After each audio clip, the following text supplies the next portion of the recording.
Hi అండి, నమస్తే. పిల్లలకు ఏదైనా డిఫరెంట్గా స్నాక్స్ చేయాలన్నప్పుడు ఒకసారి రెసిపీ ట్రై చేయండి, బాగుంటుంది.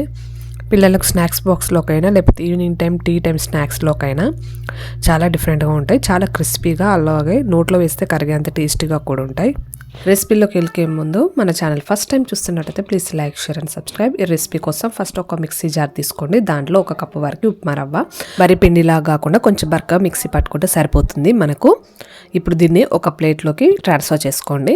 తర్వాత దీంట్లోనే ఒక 1/2 కప్పు వరకు బియ్యం పిండి తీసుకోండి. ఇప్పుడు మనం ఇంకో మిక్సీ జార్ తీసుకొని దాంట్లో మీకు రుచికి సరిపడా ఎండుమిర్చి ఒక 3 దాకా తీసుకోండి. వద్దు మాకు స్పైసీ కొంచెం ఇంకెక్కువ కావాలనుకోండి ఇంకాస్త కారమైన వేసుకోవచ్చు దీంట్లోనే. తర్వాత 1 టీ స్పూన్ వరకు ధనియాలు, తర్వాత చిన్న అల్లం ముక్క, అలాగే 1 టీ స్పూన్ వరకు జీలకర్ర. దీంట్లోనే మీరు కరివేపాకు వేసుకోవాలంటే వేసుకోవచ్చు, లేకపోతే డైరెక్ట్గా కట్ చేసుకొని పిండిలో డైరెక్ట్గా వేసుకోవచ్చు.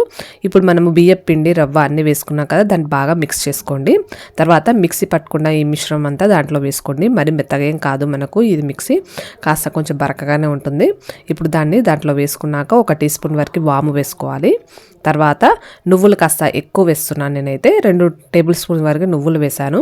మీకు నువ్వులు వద్దు, మాకు నువ్వులు అంటే పెద్ద నచ్చవు అనిపిస్తే స్కిప్ చేసేసుకోవచ్చు. బట్ నువ్వుల్లో చాలా ఐరన్ ఉంటుంది కాబట్టి, ఇంకా టేస్ట్ ఉంటుంది కాబట్టి కాస్త వేసుకోండి. తర్వాత 1/4 టీ స్పూన్ వరకు గరం మసాలా, అలాగే కొద్దిగా సాల్ట్ రుచికి సరా, అలాగే 2 టేబుల్ స్పూన్ వరకు ఆయిల్ కాస్త వేడి చేసుకొని దాంట్లో చేసుకొని ఇప్పుడు ఆయిల్ ఈ పిండికి బాగా పట్టేటట్టు బాగా కలుపుకోవాలి. ఇలా ముద్దకొస్తే మనకు చేసే రెసిపీ బాగా క్రిస్పీగా ఉంటుంది. తర్వాత కొద్దిగా నార్మల్ వాటర్ వేసుకుంటూ పిండి ముద్దలాగా కలుపుకోవాలి, చపాతీ పిండిలాగా. ఇది రవ్వ కాబట్టి కాస్త వాటర్ అనేది పీల్చుకుంటుంది కాబట్టి కొంచెం లైట్గా మెత్తగా కలుపుకోండి. తర్వాత దీన్ని ఒక 10 నిమిషాలు చపాతీ పిండిలా కలుపుకొని ఒక 10 నిమిషాలు అలా రెస్ట్ ఇవ్వండి దీనికి. ఎందుకంటే దీనిలో రవ్వ వేసాం కాబట్టి వాటర్ ఆటోమేటిక్గా పీల్చుకుంటుంది. తర్వాత కొద్దిసేపు అయినాక ఒక 5 మినిట్స్ తర్వాత ఈ పిండి అనేది కాస్త గట్టి పడుతుంది. ఇలాగే బాగా కలుపుకోండి. బాగా కలుపుకున్నాక దీంట్లో కాస్త పిండిని తీసుకొని మన చపాతీ పిండి ఎలా తీసుకుంటామో అలా చేసుకొని దాన్ని బాగా రౌండ్గా చేసుకొని కాస్త ఆయిల్ అనేది దానికి అప్లై చేసుకొని, మీరు చపాతీ పీట మీద అయినా చేసుకోవచ్చు, లేకపోతే ప్లాట్ఫామ్ పైన అయినా చేసుకోవచ్చు. ఇలా ఆయిల్ అప్లై చేసుకొని రోల్ చేసుకోండి. ఇలా చపాతీ ఎలా రోల్ చేసుకుంటారో ఆ స్టైల్లో రోల్ చేసుకొని, మరీ సన్నగా కాకుండా అలాగే లావుగా కాకుండా వీడియోలో చూపించినట్టు కాస్త ఇలా రోల్ చేస్తే సరిపోతుంది. ఇప్పుడు నైఫ్తోని 2 వైపులా కట్ చేసుకొని దీన్ని డబ్బా షేప్ వచ్చేటట్టు కట్ చేసుకొని వీడియోలో చూపించినట్టు ఈ షేప్లో కట్ చేసుకొని ఒక ప్లేట్లోకి ట్రాన్స్ఫర్ చేసుకోండి.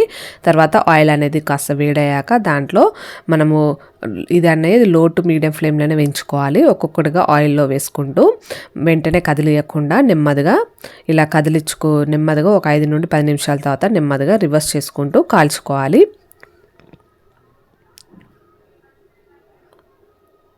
ఒక 5 నుండి 10 నిమిషాలు పడుతుంది. మనం లో టు మీడియం ఫ్లేమ్లోనే కాల్చుకోవాలి. అలా అయితే క్రిస్పీగా ఉంటాయి.